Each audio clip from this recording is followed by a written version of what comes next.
Saan kaya si BP ngayon ano? Siguro masaya ang pagsi-swimming niya. Walang alam ang didilis o sabi ni Kunyang Life, no, puro paninira lang. Umiikot ang operasyon sa 7 rehiyon, no, o sa 7 regions na nagpapakita ng koordinasyon at kahandaan ng gobyerno. O, di ba? Ayan o, mga kababayan. Yan ang tunay na presidente. May malasakit sa kapwa natin, Pilipino. Hindi po kayo pababayaan yan. Ito pa. Sa direktiba ng Pangulo, nagpatupad ng pre-positioning of relief goods upang mabilis na makapaghatid ng tulong. Alam niyo ho, mga kababayan, no? Susunod natin topic dito. Hindi naman siguro ho, aabot sa punto ng ganito mga boss chief amo, sir. Yung pagbaha po doon sa Davao eh. Kaya lang talagang wala eh. Alam niyo ho, mga kababayan, tingin ko may kasalanan din dito ang dating Pangulong Duterte. Oo. Sasabihin na naman ng mga DDS, walang yatong vlogger na to. Sinisi na naman ang dating Pangulong Duterte doon sa pagkakabaha, no? Sa doon sa Cebu. Oo, mamaya papaliwanag ko sa inyo kung bakit, no? Mamaya ipapaliwanag ko sa inyo. Pero sa ngayon, no, eto munang walang habas o walang tapos o walang tigil na pag-aaruga ng gobyerno ng Pilipinas doon sa mga kapwa natin Pilipino na nasalanta po ng bagyo sa Cebu, mga bossing. Ano? Ayan, direktiba pa din ng Pangulo. Kaya wag niyo nang hanapin ang Pangulo. No? Ang Pangulo madaming trabaho, pero umaabot sa mga nasalanta yung kanyang mga relief goods at yung kanyang pagtulong ho, mga bossing. Ngayon ho, Mark, bakit mo naman sinisi si dating Pangulong Duterte? Alam nyo ho, nung panahon ni Pinoy, mga kababayan, kung matatandaan nyo po, sino? Ito kung matatandaan nyo po si Gina Lopez, mga boss chief mo, sir, no? Isa siya doon sa talagang tuloy-tuloy yung pag sabi niya na hindi pwede yung mga mining na yan, mauubos ang ating mga kagubatan, mauubos ang ating mga ganyan. Wala nang sisip-sip doon sa mga katubigan, etc. etc. Oh. 'Di ba? Talagang ipinaglalaban niya na manatili ang ating kalikasan na mayabong yung mga puno, halaman, etc. etc. Ayaw niya doon sa mga mining. Nakakalbo kasi ang ating mga bundok.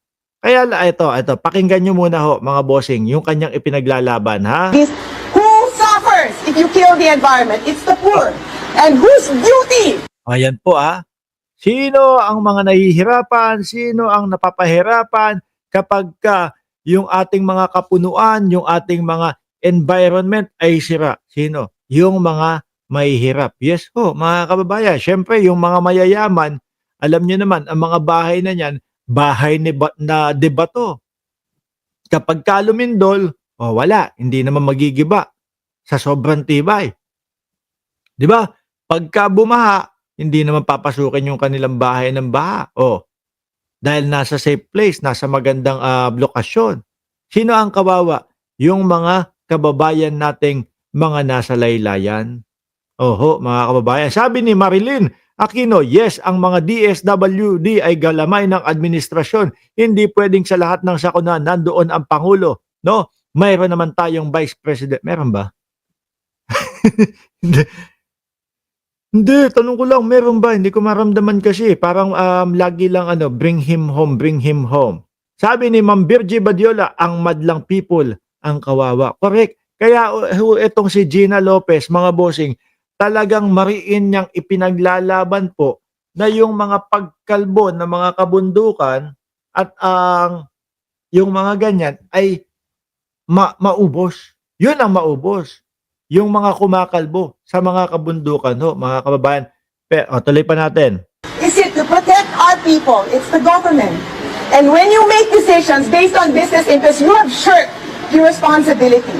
You have lost the moral ascendancy to rule the government because to you, this... At ito pa, mga bossing. Kung ang pinaglalaban niya is yung talaga namang manatili, no? Manatili ang ating mga kabundukan upang sipsipin yung mga ibubuhos ng ulan upang sa ganun kasi mabawasan yung landslide. Bakit mga bossing? Kasi mga kababayan, yung mga ugat-ugat ng mga puno na yan po ang nagpapatindi ng kapit, no, doon sa mga lupa, doon sa bundok upang hindi gumuho. Paano kung wala ng mga ugat-ugat na nakakapit doon sa mga kalupaan yan? So, aagusin na lang ng mga tubig galing sa pagbagsak ng ulan at tuloy-tuloy na ho yan mga bossing. Kaya wala na din sumisipsip po nung mga tubig o yung katubigan galing po sa kalangit o galing po sa mga ulap. No, tuloy-tuloy po. Ang diretso niyan mga kababayan doon sa mga kabahayan natin. 'Di ba Maestro TV, Maestro Paul TV, shout out sa iyo boss. Oh, pakisuportahan yung kanyang channel. Kaya lang ho sa panahon ni dating Pangulong Duterte, mga bossing, Boss Mark, my coal mining. Yan, ironic na tao na yan. Sabi ni, sino ba to?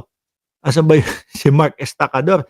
Kaya lang ho, Sir Miko, boy, salamat po sa inyong super sticker. Kaya lang ho, mga kababayan, tinanggal ng dating Pangulong Duterte yata o tinanggal nung panahon ng dating Pangulong Duterte. Not kill the environment because if Oh. 'Di ba? Pakinggan nyo ho, but you cannot kill the environment because if you kill the environment, you kill everything. 1/3 of the Filipino, 1/3 of the Filipino, 1/3 of the Filipino depends on our natural resources. Sino ang nagdudusa pag winawasak yung kalikasan? Sino? Yung mahihirap. That's the fact. You know, the rich have air cons and all like this. Siguro ho kung hindi ito tinanggal, kung hindi ito pinalitan mga kababayan, kahit papaano yung mga minahan, yung mga kung ano-anong sumisira sa kalikasan, baka ho, sila ang naubos, hindi po ang ating kalikasan, ano? Panahon ni dating Pangulong Duterte, nung ito ay nung ito ay inalis, tinanggal, pinalitan Who suffers if you kill the environment? It's the poor. And whose duty is it to protect our people? It's the government. And when you make decisions based on business interests, you have shirked your responsibility. You have lost the moral ascendancy to rule the government because to you, business and money is more important than the welfare of our people. So take it to that. O yan. Anyway ho, mga bossing, Chief Amo Sir, no? Hindi ho siguro mangyayari yung mga nangyayari ngayon, mga kalamidad, kung inaalagaan po natin ang kalikasan natin, mga boss, Chief Amo Sir. Ngayon ho, madami tayong pag-uusapan ngayong araw, mga kababayan. Dumito muna tayo doon sa mga sa medyo mga light lang. Papunta tayo doon sa mabibigat ho, mga bossing. Ngayon ho, mga kababayan,